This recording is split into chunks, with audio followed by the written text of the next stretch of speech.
پہنچیاں سرکاراں نے اے رجسٹرڈ اولیاء اللہ نے انہوں کوئی چیز چھپانے کا بھی پتہ نہیں ہے، پہنچے واصل باللہ ہوئے ہیں۔ ہم بھی مانتے ہیں یہ واقعی پہنچے ہوئے ہیں، موت کا ایک ہی دھکا لگے گا سیدھے اندر جائیں گے، فکر نہ کرو، یہ فیصلہ وہیں پر ہونے والا۔ تم ان کو ولی مانتے ہو اور اس کی ولایت کا انکار کرتے ہو، اس کی ولایت کا انکار جس نے کہا تھا آقا یہ مشرکین غار کے دہانے پر پہنچ چکے، اگر یہ صرف قدموں کی طرف نگاہ دوڑائیں آقا مجھے اور آپ کو بیٹھے ہوئے یہ اندر دیکھ لیں گے، مجھے اپنی جان کی فکر نہیں امام الانبیاء، میں تو آپ کے غم میں روتا ہوں۔ نبی نے کہا تھا صدیق اکبر تیرا ان دو کے بارے میں تیرا کیا خیال ہے؟ موسیٰ علیہ السلام نے کہا تھا بنی اسرائیل کو ہرگز نہیں، میرا اللہ میرے ساتھ ہے تنہا، اپنا ذکر کیا۔ اور کائنات کے امام نے صدیق کائنات کو کہا تھا ابو بکر تیرا ان دو کے بارے میں کیا خیال ہے جن کا تیسرا اللہ ہو؟ ان اللہ معنا، ابو بکر جیسے اللہ تیرے ساتھ ہے ویسے محمد کے بھی ساتھ ہے، ہم دونوں کے ساتھ اللہ ہے، فکر کرنے کی ضرورت۔ سب سے بڑی ولی نبی کے صحابہ، نبی کی آل اولاد، نبی کے گھر والے، نبی کے اہل، یہ اولیاء ہیں۔ اور اللہ کہہ رہا ہے جس نے میرے ولی سے دشمنی کی اس سے اللہ اعلان جنگ کرتا ہے۔ صحیح بخاری حدیث سنیے، میرے نبی فرماتے ہیں لا تسبوا اصحابی، میرے صحابہ کو گالیاں نہ دیا کرو۔ مجالس ذکر حسین میں صحابہ پر طنز کرنے والوں، گالیاں دینے والوں، ابو ہریرہ کو گالیاں دینے والوں، امیر معاویہ کاتب وحی کو گالیاں دینے والوں، ابو بکر عمر عثمان کو گالیاں دینے والوں، نبی فرما رہے ہیں میرے صحابہ کو گالیاں نہ دو۔ فوالذی نفسی بیدہ، اس ذات کی قسم جس کے ہاتھ میں محمد کی جان ہے، لو انفق احدکم مثل احد ذہبا، اگر کائنات والو تم احد پہاڑ سونے کا بنا کر اللہ نام پہ خرچ کر دو، میرا صحابی ایک مٹھی جو یا آدھی مٹھی جو اللہ نام پہ خرچ کر دے، کائنات والے احد پہاڑ سونے کا دے کر صحابی کی مٹھی کے برابر ثواب نہیں پا سکتے۔ ماہ محرم میں نبی کے صحابہ کو گالیاں دینے والوں، احد پہاڑ سونے کا خرچ کر دو، محمد کریم کا چہرہ دیکھنے والا حالت ایمان میں آدھی مٹھی جو خرچ کر دے، تمہارا احد پہاڑ اس کی مٹھی کے برابر نہیں ہو سکتا۔ میرے نبی کریم کا فرمان سنیے، اللہ کے لیے اگر رشتہ امام الانبیاء سے سمجھتے ہو کہ ہم نے جوڑنا ہے، اگر امید رکھتے ہو حوض کوثر پر پانی پینا ہے، اگر اس کے جھنڈے کی چھاؤں میں کھڑے ہونے کی تمنا ہے تو اس کا فرمان سنو۔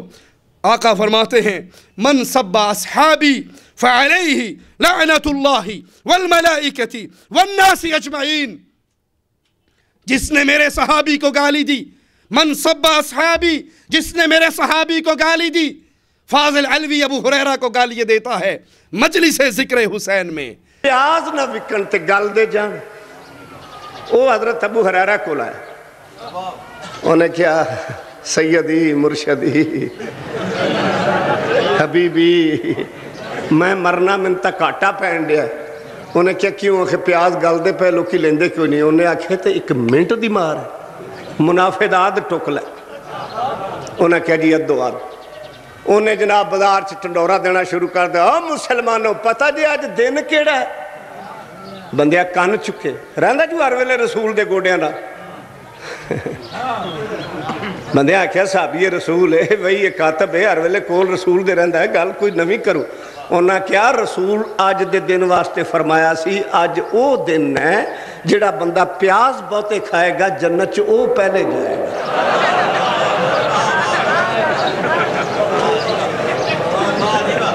لوکی کپڑے چھاپے لے کے ٹر پے، انہیں بھی پھاٹا کھول دیتا، بچیا چھلڑی نہ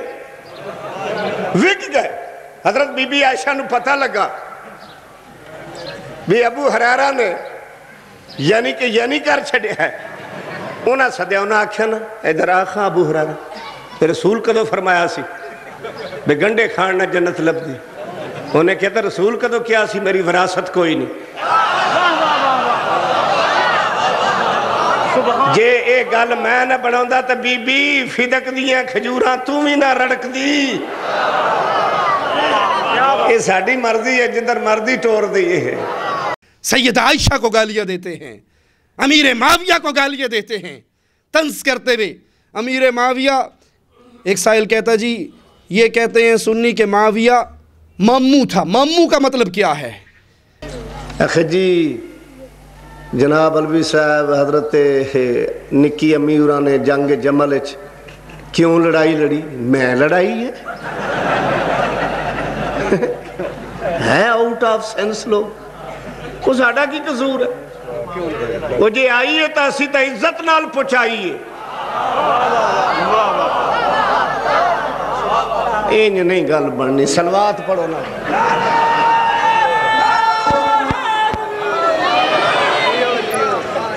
اگرچہ چاچوا کے میدان چاہیے اسی عزت نال پہنچائیے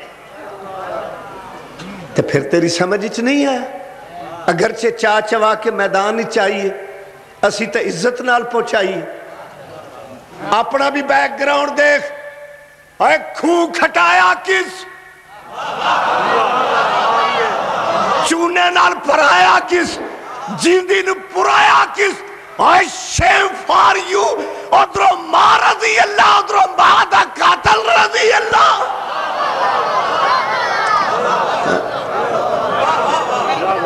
توڑے کچھ تا ماں دی غیرت کھا ادھرو امی رضی اللہ الماویہ تو خال المسلمین ماویہ مسلمانہ دا ماما ہے کڑی وانڈوئی مرشد مسلمانہ دا مومنہ دا نہیں مسلمانہ دا ماما ہے اور ایڈا تکھا ماما واقعی بھئی یہ مامے دے پڑھیں خوف خدا کرو وہ کی کہن دے ہو منو سلوات کرو ایک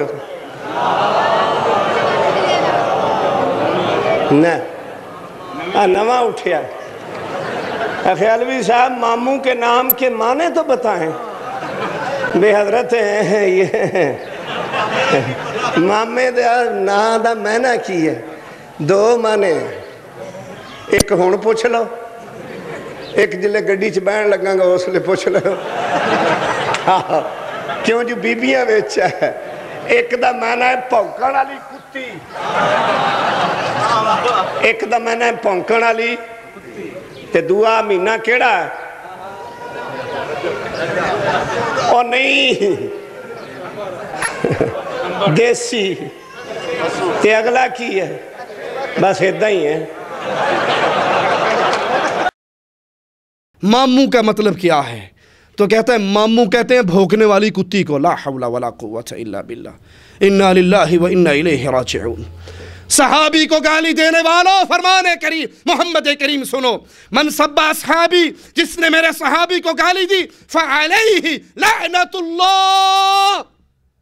صحابی کو گالی دینے والے پر رب کی لعنت برستی ہے صرف رب کی لعنت ہلاکت کے لیے تو رب کی لعنت ہی کافی ہے لیکن سنیے اس پر اللہ کی لعنت والملائکہ فرشتوں کی لعنت والناس اجمعین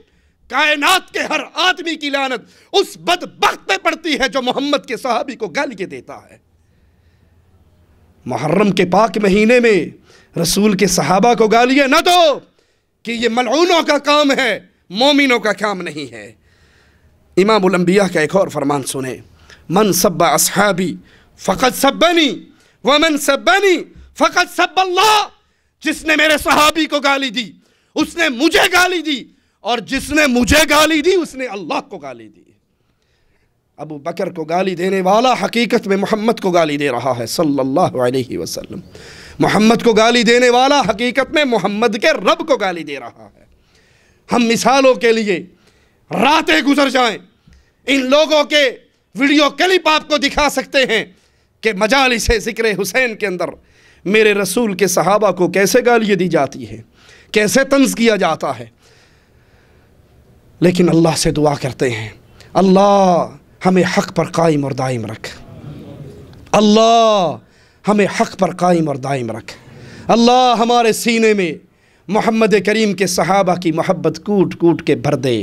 اللہ ہمارے سینوں میں اہل بیت کی محبت کے سمندر موزن کر دے۔ ہمارا دل حسن کی محبت سے بھرا ہوا ہو،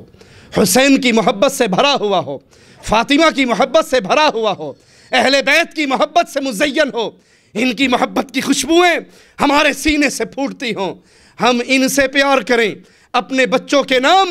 نبی کے صحابہ کے نام پر، نبی کے اہل بیت کے نام پر، ان کے نام پہ رکھیں، لیکن محبت کرتے ہوئے کبھی نہ بھولیں حسن حسن ہے، حسین حسین ہے، علی علی ہے۔ یہ رب کے سوالی ہیں، یہ رب کے شریک نہیں ہیں، یہ رب کے آگے مانگنے والے، رب کے منگتے ہیں، رب کے سوالی ہیں، رب کے فقیر ہیں، رب کو پکارنے والے ہیں، ہم ان کو رب کا شریک نہیں مانتے۔ اقول قولی ھذا واستغفر اللہ لی ولکم ولسائر المسلمین فاستغفروہ انہ ھو الغفور الرحیم۔ سائل کہتا ہے کچھ لوگوں کا کہنا ہے کہ ہم سن کر ایمان لائے ہیں، اس لیے ہم سنی ہیں، ہم نے محمد کریم صلی اللہ علیہ وسلم کو دیکھا نہیں ہے، یعنی ہم دیکھ کر ایمان نہیں لائے۔ سنی سے مراد اہل سنت والجماعت، اہل سنت والجماعت سے مراد وہ گروہ جو محمد کریم صلی اللہ علیہ وسلم کے صحابہ کے نقش قدم پر ہے۔ ان سے وہ گروہ مراد نہیں ہے جنہوں نے انڈیا پاکستان کی گلیوں کے اندر قبے بنائے ہوئے ہیں، درگاہ بنائی ہوئی ہے، دربار بنائے ہوئے ہیں، اور کفر و شرک کا بازار گرم ہے، کہیں 11ویں شریف کے نام پہ حلوہ چلتا ہے، کہیں محرم شریف کے نام پہ نان اور حلوے چلتے ہیں، اور حلوہ کھا کھا کے مولوی پھر آخر میں ہسپتال بھی پہنچ جاتے ہیں۔ ایسے حلووں سے اللہ نجات عطا فرمائے۔ اس سنی سے مراد یہ ہے کہ ہمارے نزدیک دلیل اللہ کی کتاب محمد کریم صلی اللہ علیہ وسلم کا فرمان ہے، یہ ہماری دلیل ہے، جس کو صحیح معنی کے اندر اہل الحدیث بھی کہتے ہیں، اہل سنت والجماعت بھی کہتے ہیں۔ لیکن جنہوں نے اہل سنت ہونے کا دعویٰ کیا، اللہ کی توحید کو چھوڑا، امام الانبیاء کی رسالت کو چھوڑ کر اپنے پیر فقیر بابے بزرگ اتنے بنائے کہ وہ نام تو نبی کا لیتے ہیں، لیکن جب مسئلے کی باری آتی ہے کہ جی حدیث تو ٹھیک ہے لیکن ہمارے مذہب میں نہیں ہے، ہمارے امام صاحب نے ایسا نہیں فرمایا، انہیں ان کا امام مبارک، ہمیں بلال کا امام مبارک صلی اللہ علیہ وسلم۔ فضائل اعمال میں بزرگوں کی کرامات جو بیان کی جاتی ہے وہ موجود نہیں ہے، ان کے ماننے والے بولتے ہیں یہ بات فضائل اعمال میں نہیں، اگر ہے تو آپ بیان کیجئے۔ فضائل اعمال کی حقیقت ہماری ایک CD ہے، نیچے تسجیلات سے آپ کو مل جائے گی، اس میں ہم نے فضائل اعمال کے حوالے سے بزرگوں کی جھوٹی کرامات کے جتنے قصے بیان کیے ہیں، کتاب کو سکین کر کے ہم نے وہاں پر پیسٹ کیا ہے، اور ہمارے پاس وہ کتابیں موجود ہیں۔ اگر کوئی بھائی کہے نہیں موجود تو وہ اپنی کتاب لے آئے، ہم اس پہ نشان لگا کے ان کو دکھا دیں گے کہ عرب کی ایک جماعت ایک قبر والے پیر کی زیارت پہ گئی، اونٹ پر بیٹھ کر گئی، وہاں پہ جا کے سو گئی، رات کو قبر والا صاحب اونٹ کے خواب میں آیا کہ آپ میری قبر پہ آئے ہو، خالی پیٹ چلے جاؤ تو مجھے برا لگتا ہے۔ یہ لاہوری کھابے ہوٹل پر آیا تھا، یہ تو قبر پہ آیا تھا، کہا آپ آئے ہو خالی پیٹ چلے جاؤ تو مجھے اچھا نہیں لگتا، یہ اونٹ مجھے بیچ دو، اس کے بدلے میں اصیل اونٹ گھر میں کھڑا ہے وہ آپ لے لو۔ خواب ہی خواب میں سودا طے ہوا۔ مولانا زکریا صاحب لکھتے ہیں، لفظ ہیں مولانا زکریا کے، اور میں اللہ کے ہاں مسئول ہوں ان لفظوں کا جو میں آپ کو سنانے لگا ہوں۔ صاحب قبر اٹھا، قرآن کیا کہتا ہے؟ اموات غیر احیاء وما یشعرون ایان یبعثون، یہ مردے ہیں جو قبر میں دفن ہو گئے، زندہ نہیں ہیں، ان کو اٹھائے جانے کا شعور نہیں ہے۔ ایک تو بات خواب کی تھی نا، پاسیبل ہے ممکن ہے خواب میں سودا ہو گیا ہو، لیکن معاملہ خواب تک نہیں رہا، خواب ختم ہوا، صاحب قبر اٹھا، اونٹ کو اس نے ذبح کیا، نہر کیا، اور جب یہ لوگ نیند سے بیدار ہوئے تو اونٹ میں سے خون بہہ چکا تھا، بہہ رہا تھا۔ انہوں نے جب دیکھا بچنے کی امید نہیں ہے، اس کو ذبح کیا، اس کا خون گوشت بنایا، کھایا پیا بانٹا۔ واپس آ رہے تھے تو راستے میں سے ایک بندہ آ رہا، کہنے لگا تم میں فلاں ابن فلاں ہیں؟ اس نے کہا، اونٹ والا نے، ہاں جی میرا نام ہے یہ۔ کہا آپ نے میرے ابا کے ہاتھ پہ کوئی اونٹ بیچا تھا؟ کہا قبر والے سے خواب میں سودا ہوا تھا۔ کہا وہ میرا باپ تھا، اس نے مجھے کہا کہ میرا جو اصیل اونٹ ہے وہ تجھے دے دوں، یہ اس کے بدلے میں اونٹ تو لے لے۔ اس قصے پر تعلیق لگاتے ہوئے شیخ زکریا لکھتے ہیں کہ یہ اس سخی کی سخاوت کی انتہا ہے کہ مرنے کے بعد بھی اپنے قبر پر آنے والوں کو خالی پیٹ واپس ہم کہتے ہیں یہ سخاوت کی انتہا نہیں، یہ خرافات کی انتہا ہے۔ یہ جو قبر سے نکل کے، ایک سوال کر کے بعد اگلے سوال پر آتا ہوں، جو قبر سے اٹھ کر اونٹ ذبح کر سکتا ہے، آگے پولیس کا ناکہ لگا ہوا تھا، یہ بیگم بچوں کو مل کر کیوں نہیں آ گیا؟ ان کو بھی ہائے ہائے کر رہا تھا نا، سلام دعا کر رہا تھا کہ بس قدرتی دروازہ کھل گیا، نکل لیا، اب نکل لیا تو ساروں کو مل کے پھر واپس جانا ہے، چلا جاؤں گا۔ یہ سب میڈ ان انڈیا پاکستان کی باتیں ہیں، اس کا شریعت اسلامیہ سے کوئی تعلق نہیں ہے۔ ہمارے ہاں مسجد میں اذان سے پہلے الصلاۃ والسلام علیک یا رسول اللہ والسلام علیک یا حبیب اللہ درود پڑھا جاتا ہے، اس کے بعد اذان دی جاتی ہے۔ ہر مسجد میں ایسے ہی ہوتا ہے کہ ایسی مسجد میں نماز ہو جاتی ہے؟ دیکھیے مساجد کے اندر اذان سے پہلے یہ درود پڑھنا بدعت ہے، اذان سے پہلے درود پڑھنا بدعت ہے۔ کوئی کہے گا کہ مولوی صاحب آپ تو ویسے سختی کرتے ہیں، دیکھو درود تو رسول کریم پر پڑھا گیا ہے، بدعت کیسے ہوئی؟ ہم جواب میں کہتے ہیں ایک رکعت میں کتنے سجدے ہیں؟ دو سجدے ہیں ایک رکعت میں۔ اچھا اگر میں تیسرا سجدہ شروع کروں تو میں ثواب کا کام کر رہا ہوں یا گناہ کا؟ جی گناہ کا۔ اب آپ پر فتویٰ لگنا چاہیے منکر سجدہ، منکر سجدہ، سجدے کا۔ اگر ہم یہ کہہ دیں کہ اذان سے پہلے درود پڑھنا بدعت ہے، فوراً فتویٰ لگ جائے گا منکر درود، واپی گستاخ، درود نہیں مانتا۔ ہم کہتے ہیں درود کو مانتے ہیں، جس موقع پہ امام الانبیاء نے سکھایا تھا سیدنا بلال کو، اس موقع پہ کیوں نہیں پڑھتے؟ نبی کریم نے آذان کے بعد درود سکھایا، سیدنا بلال نے آذان سے پہلے الصلاۃ والسلام علیک یا رسول اللہ کا یہ الفاظ نہیں کہے۔ پھر اس کے اندر ایک شرکیہ لفظ جملہ بھی کہا جاتا ہے، وہ کیا ہے؟ الصلاۃ والسلام علیک یا نور من نور اللہ، اے محمد صلی اللہ علیہ وسلم آپ اللہ کے نور کا ٹکڑا ہیں، آپ پر سلام ہو۔ اور اللہ کے نور میں سے کوئی نور نہیں بنا، محمد کریم اللہ کے بندے ہیں، بشر ہیں، نور من نور اللہ نہیں ہے۔ ایک تو یہ عمل بدعت ہے، پھر اس کے اندر شرک والا جملہ آتا ہے، مشرک کے پیچھے نماز نہیں ہوتی۔ ڈنکے کی چوٹ دو ٹوک اعلان ہے، سن لیجئے، مشرک کے پیچھے نماز نہیں ہوتی، بدعتی کے پیچھے نماز نہیں ہوتی، جس کی بدعت کفر اور شرک کی وادی تک لے جانے والی ہو۔ نہیں مانتے تو مثال دے کے سمجھاؤ، تو ابھی درس ختم ہوگا، لوگوں نے اپنے اپنے گھروں کو جانا ہے۔ کچھ بھائی ایسے بھی ہوں گے جو ٹیکسیوں پہ اور گاڑیوں پہ آئے ہوں گے، اپنی گاڑی ان کے پاس نہیں ہوگی۔ جب آپ نیچے اتریں، ایک ٹیکسی والے کو دیکھیں وہ روڈ پہ کھڑا ہو اور کہہ رہا جناب کہاں جانا ہے؟ جی فلانی جگہ جانا ہے، آؤ میں بلاش لے جاتا ہوں، مجانن لے جاتا ہوں، فری لے جاتا ہوں، بیٹھ جاؤ، کوئی پیسہ نہیں، کوئی بھاڑا نہیں، بیٹھو۔ آپ جب بیٹھنے لگے، ڈرائیور صاحب کو آپ نے غور سے دیکھا، وہ انا سی، وہ اندھا تھا، بیٹھ جاؤ گے؟ ہیں اندھے کی ٹیکسی میں بیٹھو گے؟ نہیں، کیوں؟ ایک اندھا ہے، مرے گا بھی مارے گا بھی۔ ارے بھائی اندھا ہے، اس نے اپنا کام کرنا، اپنے اپنا کام کرنا۔ یہی مثال دیتے ہیں نا، نماز پڑھنی اس نے اپنی پڑھنی، ہم نے اپنی پڑھنی، اس نے اپنا کام کرنا، گاڑی چلانی، آپ نے اپنا کام کرنا، بیٹھے رہنا۔ اس کو چلانی نہیں آتی، اندھا ہے، مرے گا۔ جو مشرک ہے وہ توحید میں، عقیدے میں، ایمان میں اندھا ہے، اس کی اپنی نہیں ہو رہی، آپ کی کہاں ہوگی؟ یہاں پر امام صاحب امامت کرواتے ہیں اور مسجد میں لکھا ہوتا ہے یا محمد یا علی یا فاطمہ یا حسن۔ اگر وہاں پر آدمی جماعت کے ساتھ نماز نہ پڑھے تو فتنے کا خطرہ ہے۔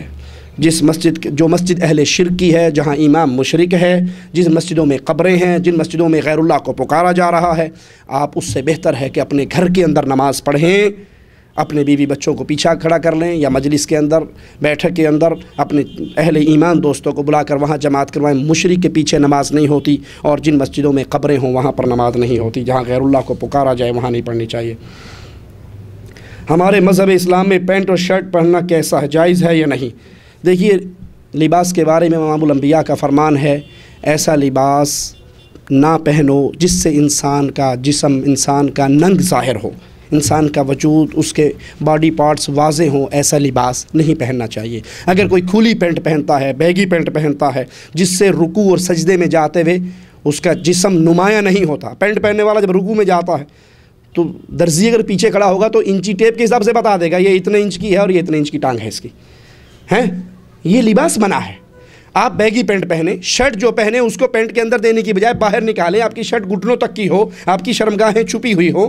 لباس میں آزادی ہے، لیکن کفار سے مشابہت کرنا منع ہے، اور ایسا تنگ لباس، ٹائٹ لباس پہننا منع ہے کہ سڑک پہ جاتے ہوئے دور سے کوئی 5ویں کلاس کا بچہ دیکھے تو کہ 11 لکھا ہوا نظر آ رہا ہے۔ یہ لباس منع ہے، ایسا لباس نہیں پہننا چاہیے۔ جزاکم اللہ خیر، سبحانک اللہم وبحمدک، اشہد ان لا الہ الا انت، استغفرک واتوب الیک۔ سوال آخری کہتے آیا ہے کہ مسجد میں نکاح کے بارے میں بیان کیجئے، کیا مسجد میں نکاح کروانا جائز ہے؟ جی بالکل، بہت اچھا ہے کہ مسجد کے اندر نکاح ہو،